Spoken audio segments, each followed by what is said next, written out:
Déclaration du PDCI-RDA relative à la situation sociopolitique en Côte d'Ivoire. Le samedi 15 juillet 2017, Son Excellence M. Henri Konan Bédié, président du PDCI-RDA, a reçu à sa résidence privée de Paris une délégation du secrétariat exécutif du PDCI-RDA conduite par le professeur Maurice Kakou Dikaoué, secrétaire exécutif du PDCI-RDA. Au cours de cette rencontre, il s'est essentiellement agi de l'analyse de la situation au regard des derniers développements politiques intervenus en Côte d'Ivoire. Le président du parti a écouté avec une attention particulière l'exposé de M. Noël Akossi Benjo, secrétaire exécutif chargé de l'organisation et de la mobilisation, assurant l'intérim du secrétaire exécutif du parti, ainsi que les délibérations du secrétariat exécutif du parti, réunis en session extraordinaire le vendredi 14 juillet 2017.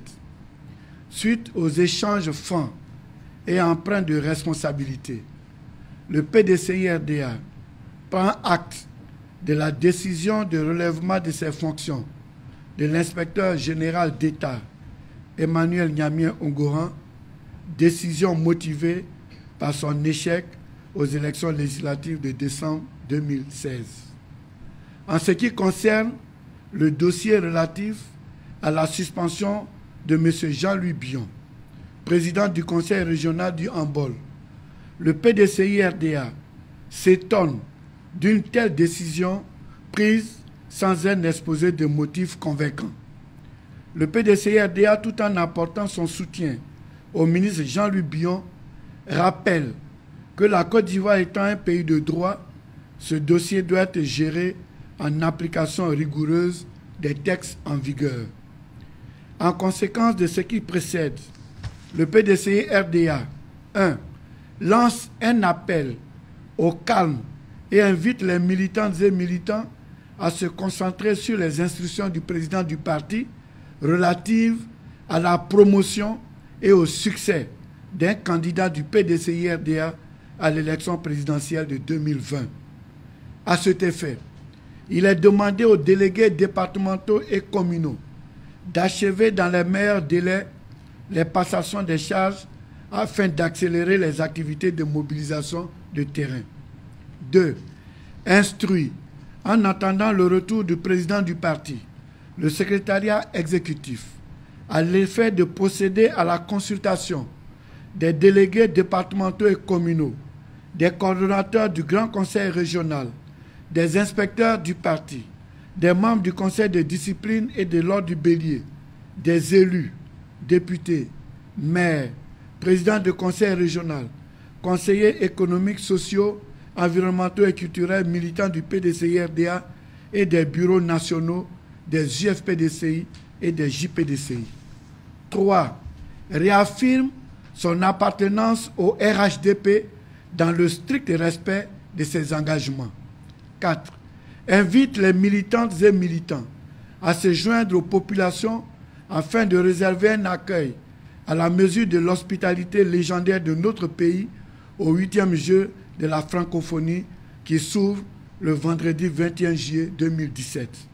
Enfin, le PDCI-RDA exhorte les militantes, militants, sympathisantes et sympathisants du parti à rester solidaires, sereins, vigilants, motivés et à l'écoute de la direction du parti. Fait à Paris le 15 juillet 2017 pour le président du PDCI-RDA, pour ordre le secrétaire exécutif du PDCI-RDA, professeur Maurice Kakou Dikaoué. Je vous remercie.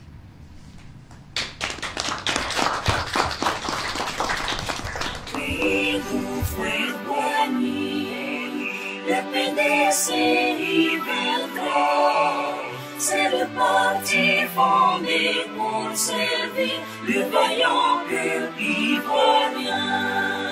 Rassemblement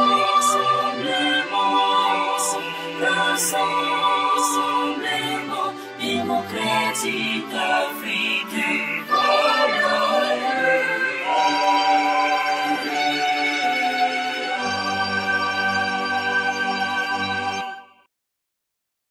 vous me posez la question de savoir que ce n'est pas la première fois qu'un élu qui a changé de parti politique soit suspendu.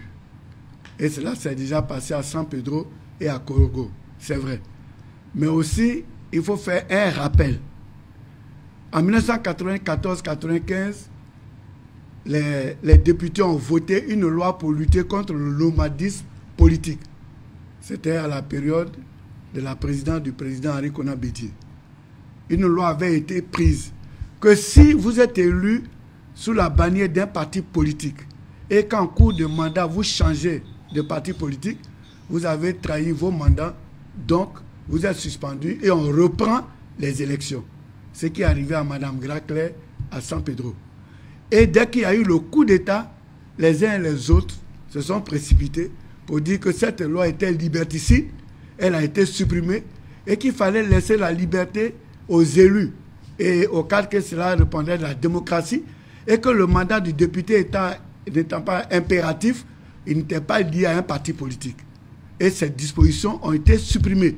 À tel enseigne qu'aujourd'hui, n'importe quel élu peut changer de parti politique sans être sanctionné par les lois en vigueur actuellement. C'est la raison pour laquelle dire que le ministre Jean-Louis Bion a quitté le RDR, élu sur la bannière du RDR pour venir au PDCI, c'est pour cela qu'on le sanctionne, c'est un faux problème. Ça ne repose sur aucun texte. Ensuite, l'article 73 qui a été cité, c'est dans le cas des mesures disciplinaires si l'élu a fait une faute grave ou lourde. Or, pour l'instant, le ministre Jean-Louis Bion n'a fait aucune faute lourde sur le plan professionnel. Voilà. Donc, cet argument ne tient pas la route. Deuxièmement, on nous dit, bon, le fait que Jean-Louis Bion quitte le RDR, aille dans le PDCI-RDA, est-ce que ça ne met pas en mal la cohésion au sein du RHDP? Je dis, mais Dieu merci, si Jean-Louis Bion avait quitté le RDR pour aller au FPI ou bien ailleurs, encore, mais il est venu au PDCI. On dit, on est RHDP, on lutte pour aller en parti unifié. Alors pourquoi faire un drame que quelqu'un quitte le RDR pour aller au PDCI, vice-versa, tant plus qu'on est dans la même famille politique. Et puis, ce n'est pas la première fois. Joël Nguessan, l'actuel porte-parole du RDR, était secrétaire général du MFA. Il a quitté par le RDR. Legré Philippe était secrétaire général du MFA. Il a quitté le MFA pour aller au RDR. Madame Poiti était présidente des femmes du MFA. Elle a quitté le MFA pour aller au RDR.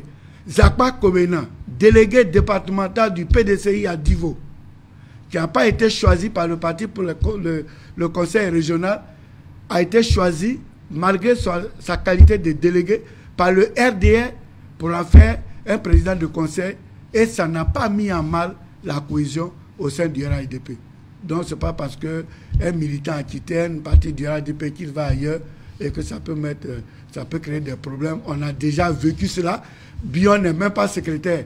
On a des secrétaires de partis qui ont changé et ça n'a rien fait sur la cohésion. Donc, c'est un faux problème. C'est un faux débat. Je vous remercie.